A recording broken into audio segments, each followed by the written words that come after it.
No, bo już wtedy wojna się skończyła, to okopów nie było, ojciec wrócił. Jak chcecie pójść do swoich, to wy się mu zgubcie temu Niemcowi. Bo jak skończycie tu okopy, to na drugi front was wezmą kopać. Drogą patrzy się nad rzeką, patrzy się koń. Boże, ja biegiem, podbiegłam do tego konia, wzięłam go za grzywę, prowadzę.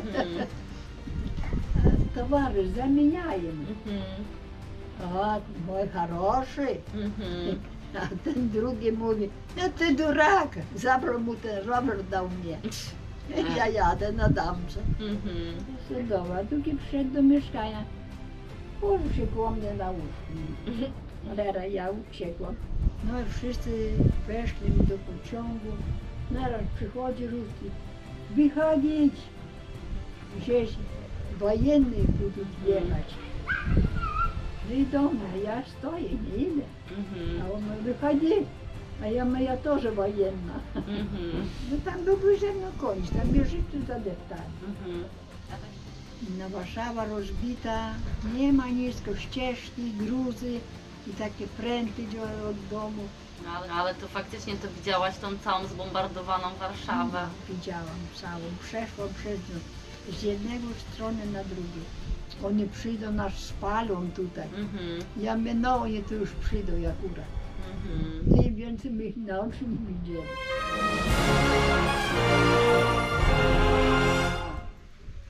No i teraz co, jedziemy do domu.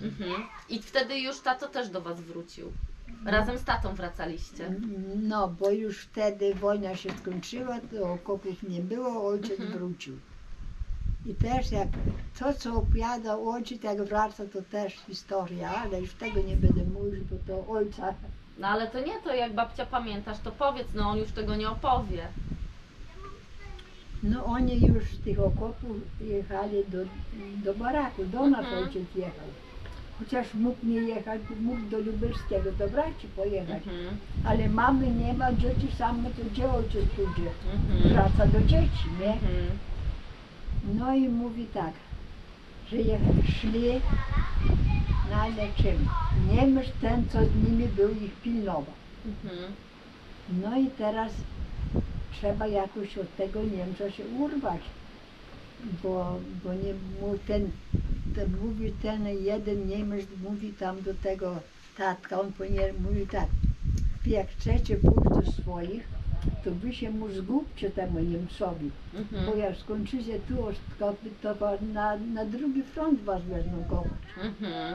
No ale teraz zgubsze, jak się zgubisz, jak on pilnuje, mówi jak oka w głowie. No i my, mówi, idziemy piechotą, a już ostatni pociąg jechał. Mówię, a na tym pociągu to nie widać było, czy to ludzie, czy to na dachach, na schodach, wszędzie, kupa jedzie ludzi. Oblepiony cały. No oni się chcieli dostać do tego pociągu. No a on ich tak pilnował, ale jakim cudem zgubili mu się. Skupili się do tego pociągu, się uczepili. No i tym pociągiem przyjechali. Przyjechali tam aż do tego. Wieczorem słyszymy, ktoś idzie tak dużo. Jak ojciec przyjechał, wszyscy przyjechali. No. A ten Niemiec latał, krzyczał, wrzeszczał, aż mówi, nie mógł znaleźć. No i później... Czyli przyjechał po was i chcieliście wrócić na Wołyń do domu. Teraz jedziemy do domu, ale czym? Poszli do majątku i tam były, no tam wszystko było, ale w Niemczech nie było, pouciekali. No i żadnej upraży nie było, tylko były woły. No to obydwa z tym bratuszniakiem wzięli te woły. No i dwie rodziny na tych wołach będziemy jechać. A ja idę tak drogą, patrzę się nad rzeką, patrzy się koń. Boże, ja biegiem, podbiegłam do tego konia, wzięłam go za grzywę, prowadzę. I prowadzę go. A ojciec mówi, a ty gdzie konia? Ja konia znalazłam. A później podjechać do Warszawy na południe. Ojciec mówi, No to jak konia znalazła, trzeba jakoś wziąć ten, jakoś uprzęż. Wziął tego konia, poszedł do tego majątku, wziął uprzęż, zaprzął tego konia i woza wziął i tego konia i przyjechał. No jedziemy. Ratuszniak jedzie na wołach, a my jedziemy koniem. Czyli cała rodzina, 4 osoby na tym koniu jechaliście do domu, tak? Ja i Heniek latał swoimi Aha. drogami, a Lodzia z ojcem, a ja tak chodziłam, spacerower stoi. No ale zamknięty na kółkę, na kłódkę, nie da rady. Idzie Ruski, widzi, że ja szarpię ten rower, 3 nauczyłem, rozbił tą kłódkę. Ja mam rower, idę z rowerem. Męski rower taki, no ale jadę. I ile czasu szliście? Tak, Ile czasu szliście? 2 tygodnie. No i później widzę, jedzie taki ładny damcze ruski jeden. A ja mówię, towarzysz, zamieniajmy. O, mój хороший. A ten drugi mówi, no ty durak, zabrał mu ten rower, dał mnie. Ja jadę na damce. Ale podjechałem jakiś raz, przyszedł drugi Rus i zabrał mi tego rowera. Jeden dał, drugi odebrał i tak w kółko. No i my przyjechali na tym koniu aż tutaj, na Załęcze. Na Załęcze. A czemu akurat tam? Czemu tam? Bo blisko na dworzec, pojedziemy do domu. Ojciec tak mówił. Czyli ciągle miał nadzieję, że wróci jeszcze na Wołyń. A blisko na ten i jak tylko co, to na pociąg i pojedziemy do domu. No i my tym koniem przyjechali na Załęcze. I co, i tam znaleźliście jakiś pusty dom, tak? No, ale takie, te pozmajmowane były, tylko takie, nawet Jodzia teraz tam jeszcze, chyba Jola mieszka. No to było pełno słomy, tu wyrzucali my tą słomę, czyścili my to mieszkanie. No i takie stare łóżka poznachodzili. No i my tam my już mieszkali. Czyli tato i trójka dzieci. Tak, 4 nas była. No i my sobie zrobili w pokoju, pokój duży. Każdy miał swoje łóżko, my pany byli. No ale przyszedł jakiś takie 2 ruskich przyszło. Jeden poszedł do stodoły spać, taki jakiś nieduży, a jeden taki i to był z tych kozaków, ja nie wiem, jak Gruziny jakiś taki przystojny, taki mężczyzna, ładny taki mężczyzna. Jeden poszedł do stodoły, a drugi przyszedł do mieszkania. Położył się koło mnie na łóżku. Ale ja uciekłam, poszłam do ojca, ubrał się ojcem na łóżko i tak my spali. A nie dało się go wyprosić? A on pójdzie. No i później jedna noc, druga noc. No a ten nasz koń tam się pasł, a te poznaniaki sprzedaj konia i sprzedaj pan konia. A ojciec mówi, to ty potrzebujesz, ja nie potrzebuję konia, tylko ty. No to co, oni na sposób się wzięli i podkupił jakiegoś ruskiego, zapłacił. I ten ruski przyszedł po konia. Zabrać. Tak. No a Heniek spał na strychu w chliwie i zamykał się od środka.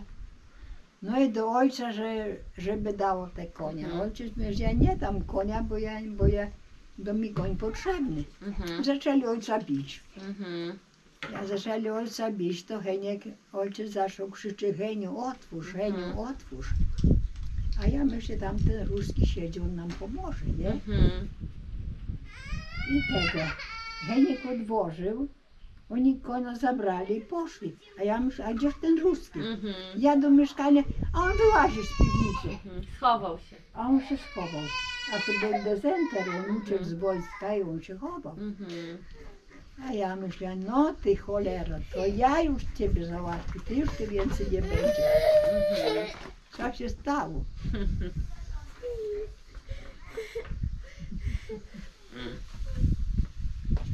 A takie ruskie jeździli po całym tym zbilarzy zboże.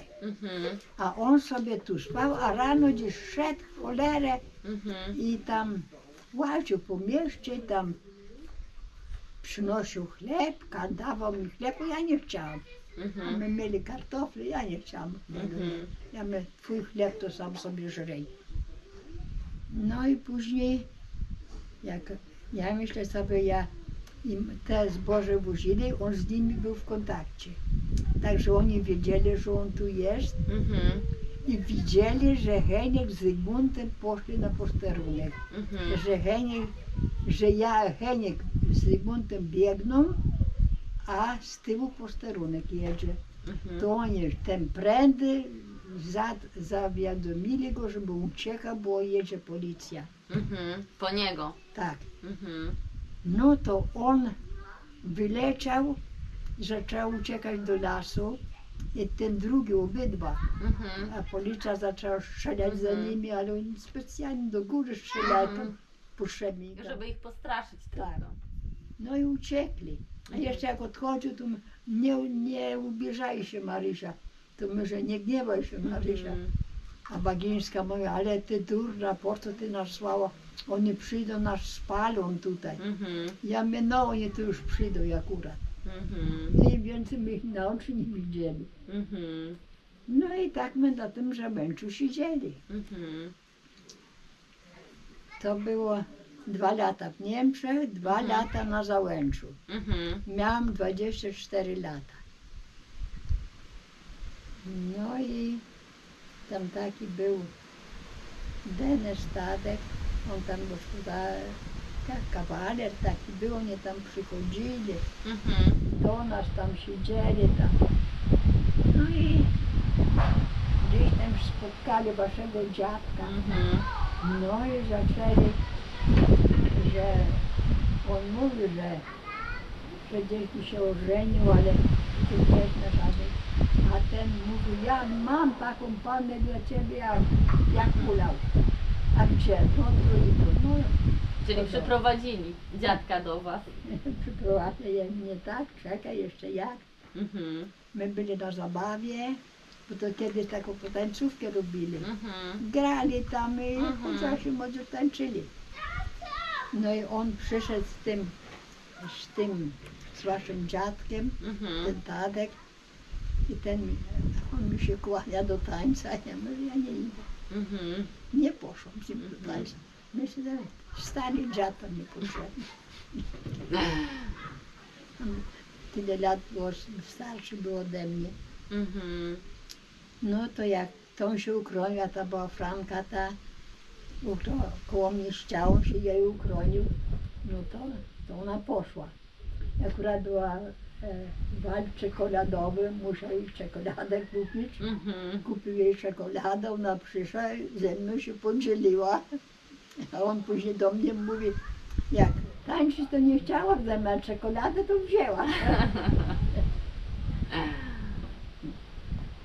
No i później takie to było już.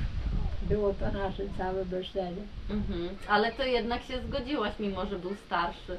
No i później to już tak było. No,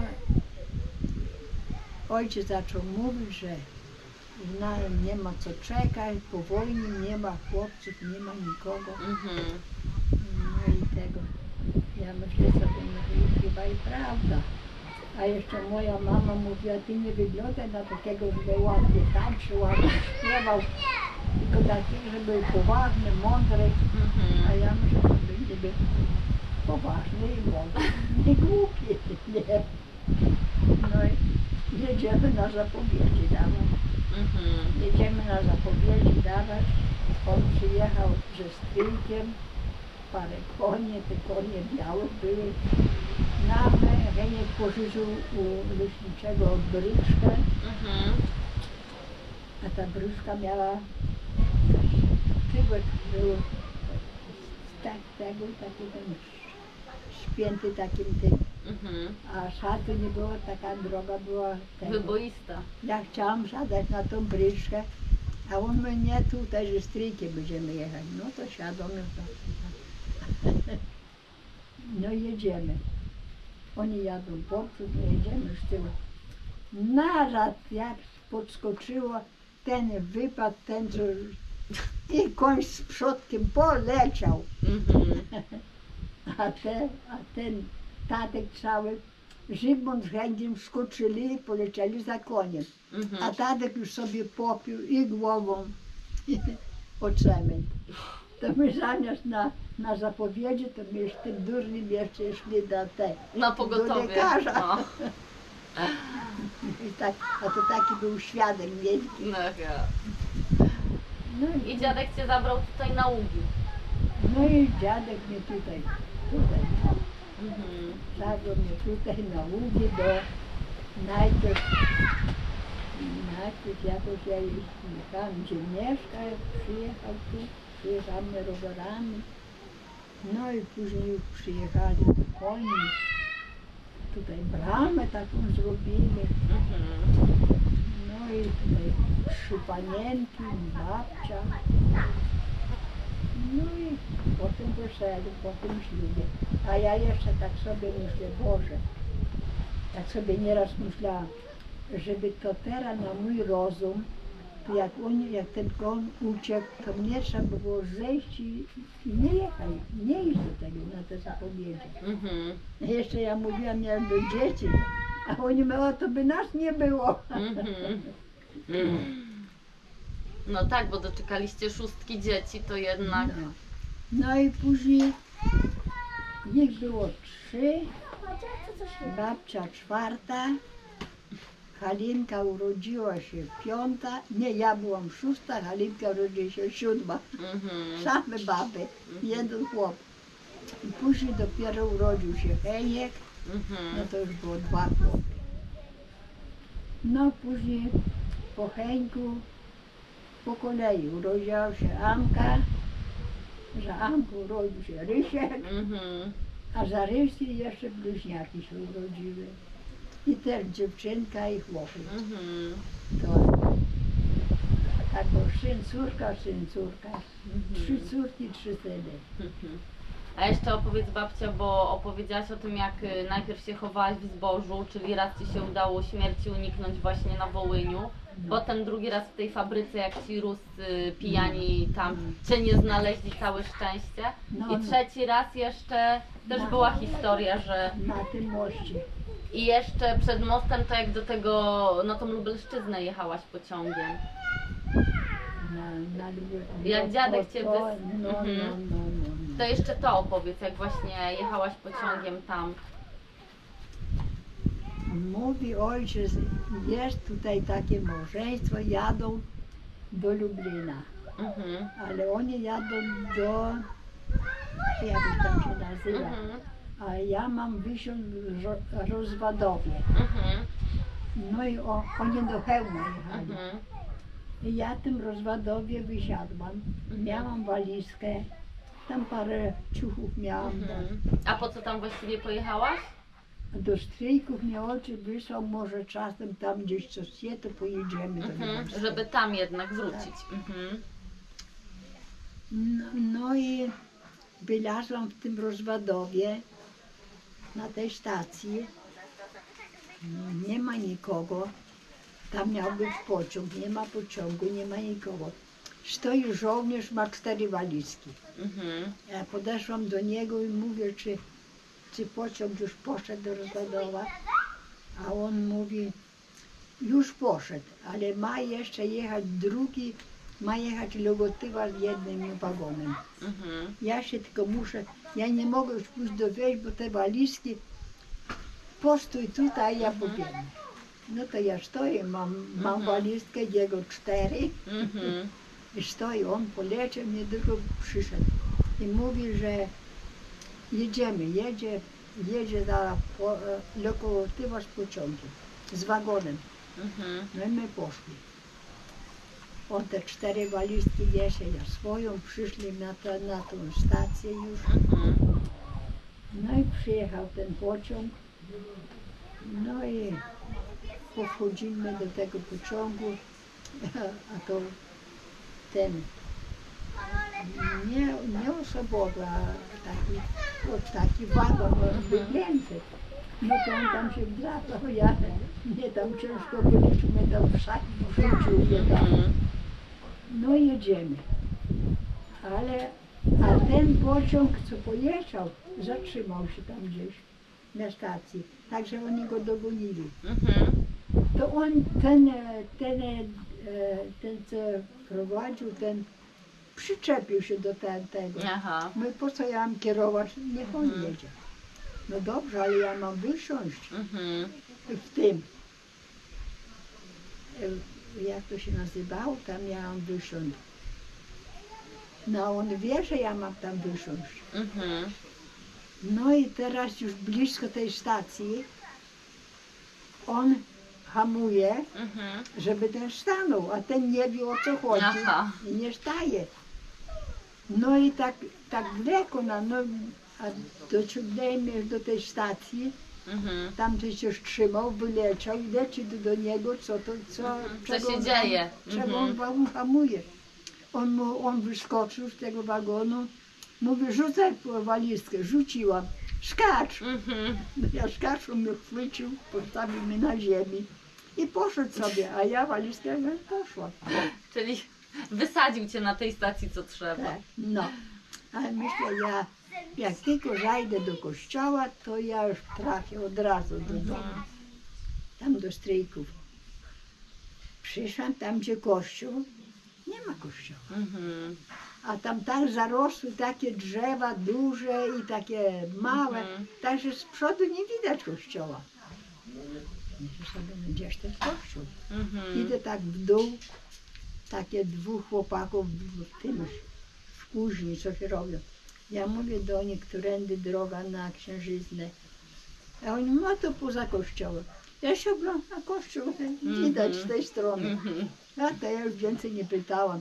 I poszłam. A zaraz niedługo szła moja cioteczna siostra, oni tam już mieszkali. A oni mówią, twoja kuzynka przyjechała. A oni mówią, a ty skąd ty wiesz? No bo podobna do ciebie. No i zaraz ona przybiegła. No i tam byłam 2 tygodnie, no ale trzeba jechać z powrotem. No stryjek, no co mi stryjek da? Nagonił wagon tego bimbru, 2 litry, dał mi do walizki i ja dźwigam bimber. No i idę, trzeba jakoś się dostać na stację. A kuzyn mój był policjantem, tam jedne kolegę wziął ten konia na wóz, no i zawieźli mnie do Lublina na stację. No ale trzeba teraz do Warszawy, a z Warszawy dopiero Na Załęcze. tak. No i wsadził mnie on do tego wagonu i jadę. Przyjechali my do Warszawy. No Warszawa rozbita, nie ma nic, tylko ścieżki, gruzy i takie pręty od domu. No ale to faktycznie to widziałaś tą całą zbombardowaną Warszawę. No, widziałam całą, przeszłam przez nią z jednego strony na drugie. I to same zgliszcza. Same zgliszcza. No i teraz, Ale to musiał być smutny widok. no, oj okropny. No i, a dworzec ostatni był cały. No, pójdę na dworzec, będę czekać, bo pociąg idzie dopiero rano. No, gdzie pełno ludzi leżą wzdłuż poprzek, jak tylko kto może. Wszyscy czekają na pociąg. Tak, ja usiadłam. No, jak usiadłam, nogi wyciągnęłam, bo jak miałam przejść. Jakieś chłopisko mi się uwalił na nogi. No, a nie, ruszyć się nie mogę. Trzalutko siedzę tak. No rano wszyscy pociąg przyszedł, wszyscy do pociągu. No ten popisko poleciał, to ja już wtedy do Mhm. pociągu. No i wszyscy weszli do pociągu. Naraz przychodzi Ruski. Wychodzić! Gdzieś wojenny будут jechać. No i do mnie, ja stoję, nie idę. Mhm. A on mówi, wychodzi. A ja mówię, ja też wojenna. Mhm. To on mnie zostawił. A ja durne dziecko wlazło. Poszło, siadłam na oknie, przy oknie na ławeczce i siedzę. Jak się zaczęło pchać to bydło, Boże! Ja się zaczęłam bać, myślę, oni mnie tu zadepczą. Mhm. Już bym uciekła i nie da rady wyjść. Nie ma jak. No, no i nie wiem, co mam robić ze sobą. Przez okno nie wyskoczę, a Mhm. wtedy, no ale weszedł oficer w Mhm. rogotówce, taki starszy, Mhm. z tymi gwiazdkami, płaszcz taki ma na Mhm. plecach i gazeta w ręce. Jak on weszedł, ruskie dali za miejsce, Mhm.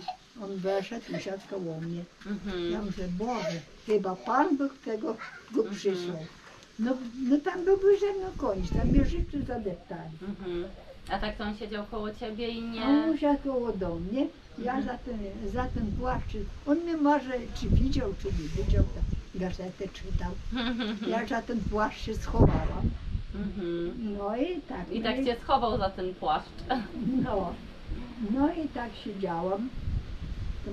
To gdzie to było? W Lublinie?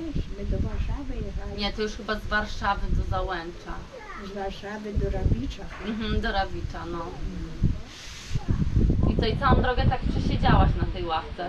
No i tam przesiedziałam na tej ławce, później już to wszystko bydło wylazło. Mhm. No to on poszedł i ja za nim wyszłam. Mhm. No i teraz trzeba było do Rawicza na pociąg Mhm. jakoś się dostać. No ale jak ja posiedziałam trochę, jedzie do Rawicza pociąg. Mhm. No to ja weszłam też, usiadłam. Jakiś taki żołnierzyna się do mnie przyczepił. I tam gada, tam słucham, nie słucham. Mhm. No przyjechaliśmy do Rawicza, ja wysiadłam, a on wysiadł, idzie za mną. Mhm. A ja mówię, pan gdzie idzie? No z tobą. Ja, Mhm. ze mną? Gdzie ze mną? A on zaleciał naprzód, całe oczy były. A jak ja go szurnę na ręku, on poleciał do rowu, do wody. Zanim on wylazł z tego rowu, ja już byłam w Masłowie. Mhm. No ale później było dostać się, co parę kroków jedzie transport. Mhm. Samochód pełno jadą. No ale drogą nie będę szła, by nawet rozjadą mnie. Ja uciekałam w pole, tak Mhm. zanim mnie zajmowało światło. Jak przejechali, to ja znowu idę. Mhm. Ale to już mogłam iść drogą, ale nie ja znowu idę na drogę. Mogłam iść polem. No, no, no. No tak może kilka razy uciekałam w to pole. No i później doszłam do Masłowa. Mhm. W Masłowie już to była chyba 12 godzina w nocy wtedy. Mhm. No i wtedy szłam do Załęcza, przyszłam. No i to było wszystko. Mhm. Przyszłam już do Załęcza i tam my już mieszkali. No później już jak już tu wyszłam za mąż, no miałam te swoje dzieci, Mhm. później miałam 14. No właśnie, 6 dzieci, 14. Szóstka dzieci, 14 wnuków, 20 prawnuków, dwa praprawnuk. No. Ale z tych 20 prawnuków jedno umarło. Mhm. To jest 19. Tak. Musi się teraz urodzić u kogoś, to będzie, żeby do 20 doszło. No. Imponujące liczby. No. No i to chyba wszystko. No, super babcia. Dzięki tutaj za opowieść. O Boże. Tak? To jeszcze tutaj, o, babcia o medalu niech opowie. No medale. Co to za medal? Co to za medal? Za to, że się nie dałam zabić Ukraińcom. Ja też patrzę, no to skąd to się mój tutaj ten wziął. Przyjechał dzisiaj, no. Pokaż babcia zaraz tutaj. O, burmistrz z Wąsosza. No. 24 styczeń 2014. Wąsowskiemu świadkowi historii, ocalałemu z rzezi wołyńskiej, zasłonemu na Sybir. I tutaj takie. Bo te, co na Sybirze szłali, tu jest jedna strona, a z drugiej strony to moi. No tak, to jest ocalały świadek rzezi wołyńskiej.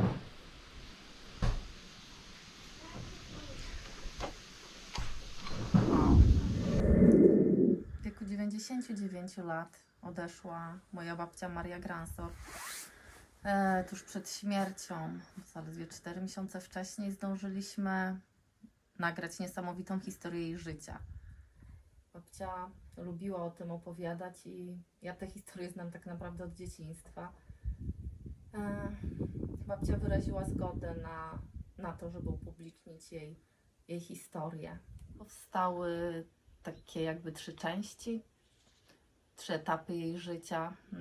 Pierwsza to dotyczy jej dzieciństwa spędzonego na Wołyniu i tego, co się wydarzyło tam w czasie wojny. Druga to wyjazd do Niemiec i przymusowa praca w fabryce. A ostatnia część to powrót do Polski na ziemię odzyskane. Pomimo tak trudnej historii babcia nie była osobą, która nienawidzi drugiego człowieka. Dlatego wszystkie komentarze jakieś oceniające, szerzące nienawiść będą usuwane.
Ale jak człowiek mały, to pamięta dużo.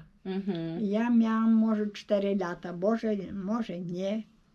Byłam w domu u mamy, a to było w Lubelskiem. No i tam mój dziadek mieszkał, później dziadek sprzedał, to kupił takiego miela. No jak dziecko to chodziłam się tam, do dziadka chodziłam, też poszłam tam na podwórko, a tam taki ładny, duży, rudy kot był. Mówiłam ci już, nie? No możliwe. I ja do niego mówię, dajcie mi tego kotka. A co, ty nie masz kota? Mam, ale mój nie taki ładny. A jaki? Czarno-biały. A to ja ci nie dam kotka. Najwyżej możemy pomieniać. Dobrze. No to przynieś. Ja do domu kota pod pachę przyniosłam, puściłam. On mi dał tego kota, on taki duży, ja ledwo go przytaszczyłam na podwórko. Puściłam go na podwórko, a on taki rudy, duży. Jak kury zaczęły wrzeszczeć, mama wybiegła. Mówi, co się tu dzieje? Mówi, co ty tu przywlekła jakieś? Kury myślą, że to liść. Kot w nogi, ja w płaczu. Ja mówię, mama wygoniła mojego kotka, nie będziemy mieli kota. Mama mówi, przecież masz kota. A ja pominiałam. I co, tamten uciekł i nie wrócił? A mama mówi, uciekł, mówi, ten nasz też wróci, a że pominiała, to wróci. A ja płaczę, a kot idzie, mamo, o masz, idzie kot. I co, i wrócił? Nie, nasz wrócił. No, że wasz wrócił, no. A ja mówię, dobrze, żeś wrócił, ciebie się kury nie boją. Znalazł drogę do domu. No, a ten, on żartował, widział, że dziecko głupie, kota chce pomieniać, to mieniał.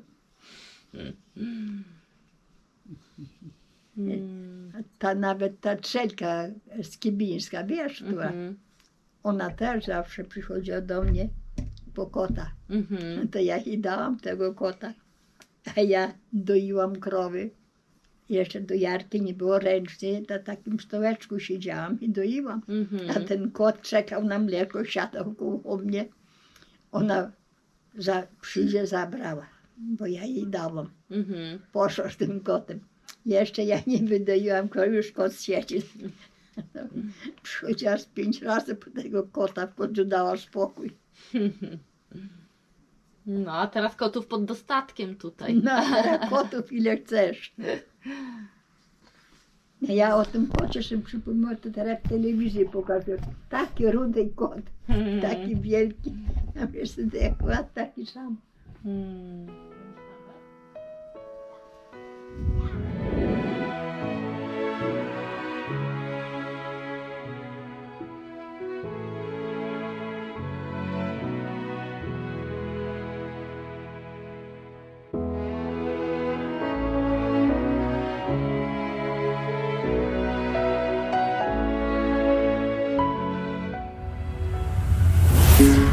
Thank you.